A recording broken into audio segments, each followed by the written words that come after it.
2020 সালের আজকের দিনে এই ঢাকা স্টেডিয়ামে নেপালের বিপক্ষে বাংলাদেশ জিতেছিল 2-0 গোলে। মাহবুবুর রহমান সুফিল গোল করেছিল নাবিব নওয়াজ জীবন। 5 বছর পরে বাংলাদেশ দলে হামজা চৌধুরী, সমিত সোম, জায়ান আহমেদরা খেলছেন, অথচ বাংলাদেশ নেপালকে হারাতে পারলো না। 2-2 গোলে ম্যাচটা ড্র করলো। এই জিততে না পারার দায়ভার ডেফিনেটলি কোচকে নিতেই হবে, হাভিয়ার কাবরেরাকে নিতেই হবে। তার সময়ে বাংলাদেশ নেপালকেই হারাতে পারেনি। 4 বার মোকাবেলা করেছে নেপালের, একটা ম্যাচ হেরেছে, 3টা ম্যাচ ড্র করেছে। চারবার নেপাল পরীক্ষাতে বাংলাদেশ উতরাতে পারেনি। তাহলে হাভিয়ার কাবরেরা বাংলাদেশের ফুটবলকে সামনে এগিয়ে নেবেন কেমন করে? ওভারঅল যদি বলি, এখন পর্যন্ত 15টা ম্যাচে এই দুই দল মুখোমুখি হয়েছে, যেখানে বাংলাদেশ 4টা ম্যাচ কিন্তু জিতেছে, 5টাতে হেরেছে, বাকিগুলো ড্র হয়েছে। তো সেই ক্ষেত্রে নেপালকে তো বাংলাদেশের আগে হারিয়েছে, কিন্তু এখন আর জিততে পারছে না। 2020 থেকে 2025 এই সময় বাংলাদেশ 7 বার নেপালের মোকাবেলা করে 2টা ম্যাচ হেরেছে এবং 5টা ম্যাচ ড্র করেছে। এশিয়ান কাপের বাছাই পর্বে বাংলাদেশের প্রত্যাশা অনেক হাই ছিল, বলা যায় যে পাহাড় সম প্রত্যাশা ছিল, এবং থাকাটা খুব স্বাভাবিক, যৌক্তিক। হামজা চৌধুরী চলে এসছেন, সমিত সোম চলে এসছেন, জায়ান আহমেদ চলে এসছেন, কিউবা মিচেল চলে এসছেন। একটা জাগরণ ঘটে গেছে বাংলাদেশের ফুটবলে, অথচ আমরা মাঠের ফুটবলে কোনো রেজাল্ট আনতে পারছি না। একটার পর একটা ম্যাচ চলে যাচ্ছে, কিন্তু ইতিবাচক রেজাল্ট আসছে না। বাংলাদেশ ম্যাচ জিততে পারছে না, শেষ মুহূর্তে গোল খাচ্ছে, ভুলে ভরা ফুটবল খেলছে।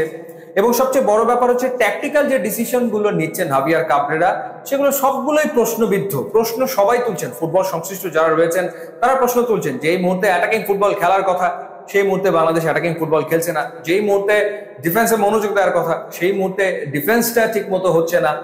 সাবস্টিটিউশন গুলোর ক্ষেত্রেও দেখা যাচ্ছে যে যাকে যখন নামানোর কথা সেটা হয় না। একাদশ নিয়ে তো প্রশ্ন থেকেই যায়। সমিত সোমের মতো ফুটবলারকে পেয়েছে বাংলাদেশ, অথচ 2টা ম্যাচে সমিত সোম প্লেইং 11-এ শুরুতে নেই। এই 2টা ম্যাচে এই ঘটনা ঘটলো।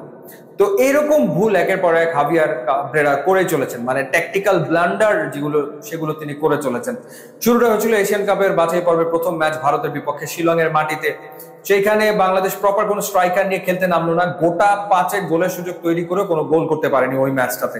সিঙ্গাপুরের বিপক্ষে বাংলাদেশ 2-1 গোলে হারলো। সেই ম্যাচেও হাভিয়ার কাবরেরার ট্যাকটিক্স ছিল ডেফিনেটলি প্রশ্নবিদ্ধ।